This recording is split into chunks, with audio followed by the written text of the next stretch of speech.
Class 9 first chapter जो चल रहा था हमारा सेल, उसका लास्ट पार्ट पढ़ने वाले हैं। ये मेरा एक सेल ऑर्गेनेलिटी रह गया था, लाइसोसोम्स।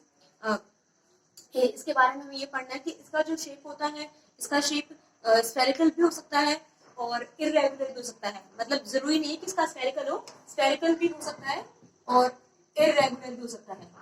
और ये जो सेल ऑर्गेनेली है, इसके पास काफी ज्यादा एंजाइम्स प्रेजेंट होते हैं, जिन एंजाइम्स को हम बोलते हैं डाइजेस्टिव एंजाइम्स। तो ये डाइजेस्टिव एंजाइम क्या करते हैं? डाइजेस्टिव एंजाइम क्या करते हैं? जो भी कॉम्प्लेक्स यूनिट होती है, उस कॉम्प्लेक्स यूनिट को सिंपल यूनिट में तोड़ देते हैं। इसका मतलब है कि जो भी लिपिड्स होंगे, lipids, proteins, carbohydrates, nucleic acid, इन सबको क्या करते हैं? ये लिपिड्स को, प्रोटीन्स को, न्यूक्लिक एसिड को स्मॉल स्मॉल यूनिट्स में ये डाइजेस्टिव एंजाइम्स होते हैं, ये तोड़ देते हैं। जो लाइसोसोम ये इसलिए इंपॉर्टेंट है क्योंकि इसको अगर हम बोले तो ये एक तरीके से क्या होता है, suicide valve of the cell होता है।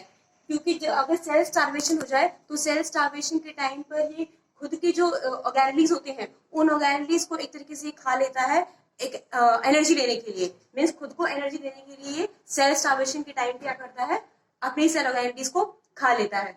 और अगर लाइसोसोम जो है, मान लीजिए कि क्या हो, ये बर्स्ट हो जाए, अगर ये बर्स्ट हो जाएगा तो क्या होगा? इसके बर्स्ट होने पे क्या होगा? जो इसके अंदर क्या है, लिटिक एंजाइम्स होते हैं, वो लिटिक एंजाइम्स क्या करते हैं, वो बाहर निकल आते हैं और बाहर निकल आकर के वो जो भी सेल मेम्ब्रेन वगैरह होती है, उन सबको क्या कर देते हैं, डिस्ट्रॉय, उनको रप्चर कर देते हैं। तो मतलब इसके अंदर जो एंजाइम्स पाए जाते हैं, अगर लाइसोसोम्स जो है बर्स्ट हो जाएगा तो वो लिटिक एंजाइम इतने पावरफुल होते हैं कि वो बाहर निकल करके सेल वॉल, सेल मेम्ब्रेन, हर चीज को क्या कर सकते हैं, ये डिस्ट्रॉय कर सकते हैं। और अगर मान लीजिए कि सेल के अंदर कोई फॉरेन पार्टिकल आ गया, कोई बैक्टीरिया, वायरस या जर्म्स आ जाते हैं, तो उस बैक्टीरिया, वायरस और जर्म्स को भी इतने पावरफुल होते हैं कि ये उनको भी डाइजेस्ट कर जाते हैं, मतलब उनको भी खत्म कर देते हैं। तो ये हमारा क्या हो गया, लाइसोसोम्स। इसके बाद जो हमें अभी तक हमने पढ़ा है, उसके हिसाब से हमें ये पता होना चाहिए कि हमने जो प्लांट सेल और एनिमल सेल पढ़ा, उसमें हमें बेसिकली क्या क्या डिफरेंस मिले हैं अभी तक। तो अगर हम बात करें, जो प्लांट सेल है उसमें मैंने आपको कहा था कि एक पार्ट होता है जिसको हम बोलते हैं सेल वॉल। प्लांट सेल में सेल वॉल होती है, एनिमल्स में सेल वॉल नहीं होती है। ये हो गया फर्स्ट डिफरेंस। दूसरा डिफरेंस अगर हम बात करें, प्लांट सेल्स में प्लास्टिड, मैंने आपको बताया था कि प्लास्टिड जो होते हैं केवल प्लांट सेल में मिलते हैं, तो प्लास्टिड इसमें पाया जाता है। एनिमल सेल्स में जो प्लास्टिड होते हैं वो नहीं पाया जाता है।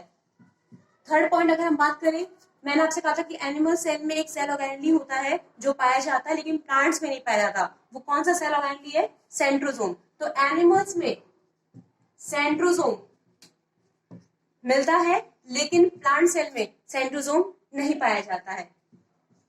नेक्स्ट पॉइंट, अगर हम बात करें जो प्लांट सेल होती है, मैंने आपसे कहा था इसके सेंटर में एक बहुत बड़ा वैक्यूल पाया जाता है। तो मतलब इसके सेंटर में क्या होगा, बिग वैक्यूल प्रेजेंट होगा। और अगर एनिमल सेल की बात करें तो एनिमल्स में सेल में या तो स्मॉल वैक्यूल होगा या फिर आपको वैक्यूल दिखाई ही नहीं देगा, एब्सेंट होगा। तो मतलब या तो वैक्यूल होगा तो बहुत छोटा होगा या फिर वैक्यूल जनरली एब्सेंट होगा, लेकिन प्लांट सेल में सेंटर में एक बहुत बड़ा वैक्यूल दिखाई देता है। और मैंने आपको बताया था कि जो गोल्जी कॉम्प्लेक्स रहता है, गोल्जी कॉम्प्लेक्स जो है वो एनिमल सेल्स में कहाँ पे रहता है? एनिमल सेल्स में नियर न्यूक्लियस पाया जाता है। और जो प्लांट सेल होते हैं उनमें गोल्जी कॉम्प्लेक्स साइटोप्लाज्म में क्या रहता है? स्कैटर्ड रहता है, कहीं भी पाया जा सकता है। तो ये बेसिकली क्या हो गया प्लांट सेल्स में और एनिमल सेल में डिफरेंस। इसके बाद जो हमारा टॉपिक है, एक सबसे मेन टॉपिक इसमें रह गया है, वो है डीएनए। अब हम डीएनए के बारे में पढ़ ले जितना आपके सिलेबस में है। तो सबसे पहले हमें डीएनए के बारे में पढ़ना है कि डीएनए क्या है।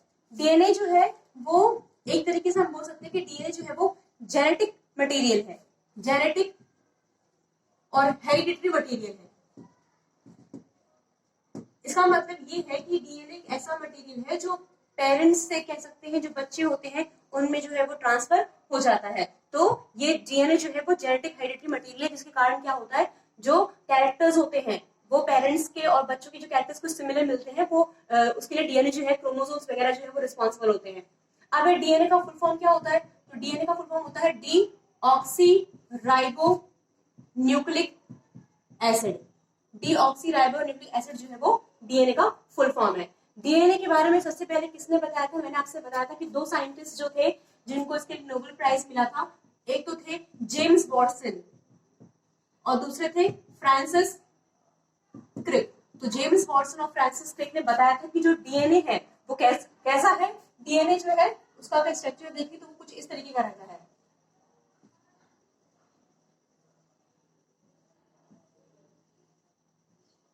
अगर हम बात करें इस चीज को क्या बोलते हैं, इसको बोलते हैं डबल हेलिकल मॉडल। जो डीएनए है वो क्या है? डबल हेलिकल मॉडल है।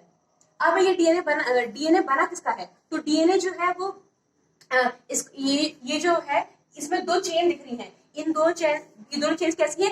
एंटी पैरेलल चेन है। और ये एंटी पैरेलल चेन किसकी बनी हुई है? ये बनी हुई है पॉली न्यूक्लियोटाइड की। ये पॉलीन्यूक्लियोटाइड चेन की बनी हुई है। पूरा का पूरा डीएनए जो है स्ट्रक्चर है ये। पॉली मीन्स क्या होता है? पॉली मीन्स बहुत सारे, और न्यूक्लियोटाइड की मतलब कि एक न्यूक्लियोटाइड अगर हम ले उसमें बहुत सारे मिलियंस ऑफ न्यूक्लियोटाइड मिला देंगे तो क्या बन जाएगा? पॉलीन्यूक्लियोटाइड। अब हमें पता करना है कि न्यूक्लियोटाइड क्या है। तो न्यूक्लियोटाइड बेसिकली किससे मिलकर बना है? न्यूक्लियोटाइड में क्या होता है? एक होता है नाइट्रोजीनियस बेस, एनबी मतलब नाइट्रोजीनियस बेस, दूसरा होता है शुगर, और तीसरा होता है फॉस्फेट। मतलब कि जब एक न्यूक्लियोटाइड बनता है तो एक न्यूक्लियोटाइड को बनाने में नाइट्रोजन बेस, शुगर और फॉस्फेट मिलकर के एक न्यूक्लियोटाइड बनता है। और ऐसे ही जब बहुत सारे न्यूक्लियोटाइड जब जुड़ जाते हैं, पॉली मीन्स बहुत सारे, जब बहुत सारे न्यूक्लियोटाइड जुड़ जाएंगे तब जाकर के जो डीएनए का जो स्ट्रक्चर होता है इसका फॉर्मेशन होता है। अगर हम बात करें, हम नाइट्रोजीनियस बेस का सिंबल देखें तो नाइट्रोजीनियस बेस को हम कुछ इस तरीके से डब्बे के फॉर्म में रिप्रेजेंट कर देते हैं। जो शुगर होता है उसको हम, क्योंकि इसको पेंटो शुगर बोलते हैं तो इसका स्ट्रक्चर कुछ इस तरीके का बनाया जाता है। ये पेंटो शुगर हो गया। और फॉस्फेट को हम सर्कल के फॉर्म में रिप्रेजेंट कर देते हैं। और ये तीनों चीजें क्या है? ये अगर इनको हम आपस में जोड़ दें तो जोड़ने के बाद क्या बन जाएगा? इन तीनों को मिलाएंगे तो क्या बन जाएगा? न्यूक्लियोटाइड। तो ये हो गया हमारा कि डीएनए जो है वो न्यूक्लियोटाइड से मिलकर बना है। अब हम इसकी बात करें तो इसमें जो न्यूक्लियोटाइड है उसको हम टू कैटेगरीज में डिवाइड कर देते हैं। एक होता है, अगर हमारे ये जो हमारा नाइट्रोजीनियस बेसिस को हम ले लें तो नाइट्रोजीनियस बेस जो है हमारे, एक होता है प्यूरीन्स और दूसरा होता है पैरामिडीन्स। मतलब नाइट्रोजीनियस बेस जो है उसकी भी दो कैटेगरीज है। पहली कैटेगरी का नाम है प्यूरीन और दूसरा है पैरामिडीन्स। अब हमें पढ़ना है कि प्यूरीन्स और पैरामिडीन्स में क्या आएगा। तो अगर हम प्यूरीन्स की बात करें, प्यूरीन्स में आता है एजी और पैरामिडीन्स में सीटी। इसका क्या मतलब है?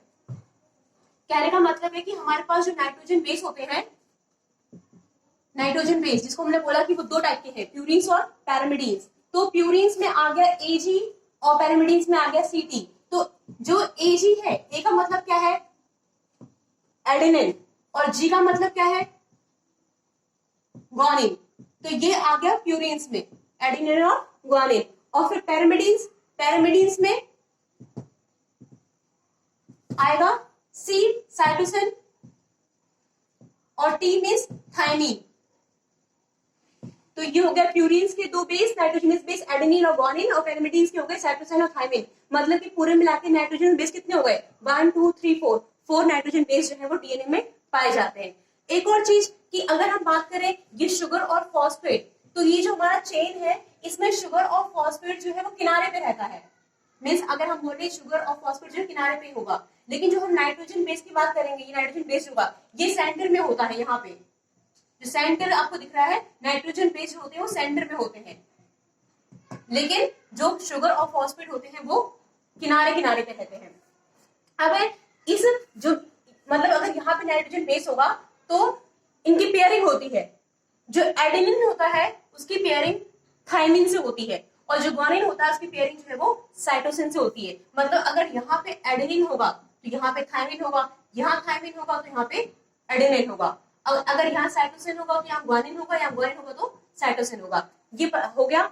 और एक और चीज, इनके बीच में जो एडेनिन और थायमिन के बीच में जो बॉन्ड होगा, या फिर जो ग्वानिन और साइटोसिन के बीच में बॉन्ड होगा, इसमें आपको याद रखना है कि एडेनिन और थायमिन के बीच में डबल बॉन्ड होता है और साइटोसिन और ग्वानिन के बीच में ट्रिपल बॉन्ड होता है। अब हम इस बॉन्ड को बनाएंगे तो हम इस तरीके से बना देंगे, ऐसे डॉट के फॉर्म में, और फिर हम ये यहाँ पे ऐसे बना देंगे। ये डॉट के फॉर्म में इसलिए बनाया गया है, इससे ये मालूम चल रहा है कि इसके बीच में जो बॉन्ड है वो स्ट्रॉन्ग बॉन्ड नहीं है। इसके बीच में जो बॉन्ड बनाया गया है ए और टी और सी और जी के बीच में, इसमें डबल बॉन्ड होता है, इसमें ट्रिपल बॉन्ड होता है, लेकिन ये डबल बॉन्ड और ये ट्रिपल बॉन्ड दोनों ही जो है वो वीक बॉन्ड होते हैं। और वो कौन से बॉन्ड है? वो है वीक हाइड्रोजन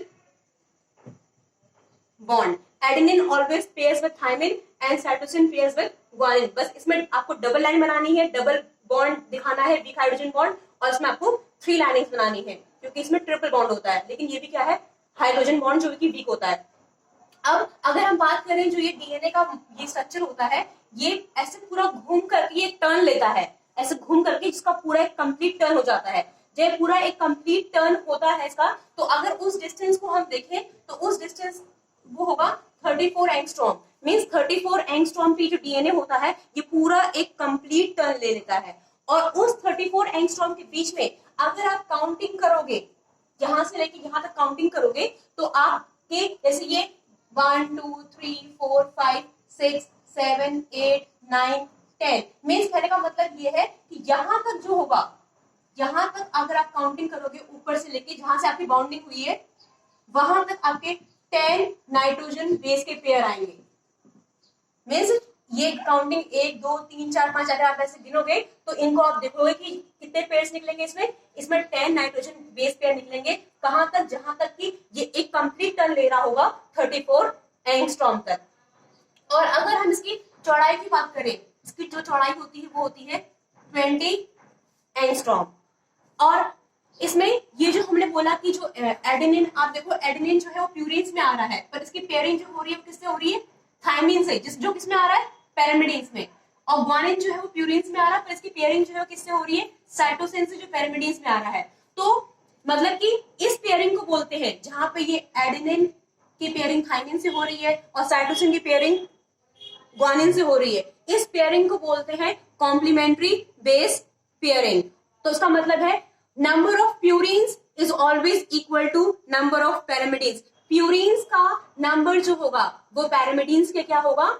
इक्वल होगा। Means A plus G is equal to C plus T. तो ये हमने पढ़ लिया डीएनए के बारे में कि जो डीएनए है वो स्टैंड फॉर डीऑक्सीराइबोन्यूक्लिक एसिड। इसका जो मॉडल है वो जेम्स वाटसन और फ्रांसिस क्रिक ने दिया था। और इसमें क्या होता है?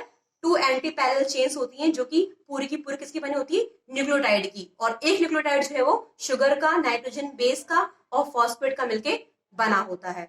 तो अगर आपको ये समझ में आया है तो आप वीडियो को लाइक कर दीजिए, चैनल को सब्सक्राइब कर दीजिए। इसी के साथ हमारा फर्स्ट चैप्टर खत्म हो गया। अब हम नेक्स्ट टर्न में केमिस्ट्री का नेक्स्ट चैप्टर पढ़ेंगे। Thank you.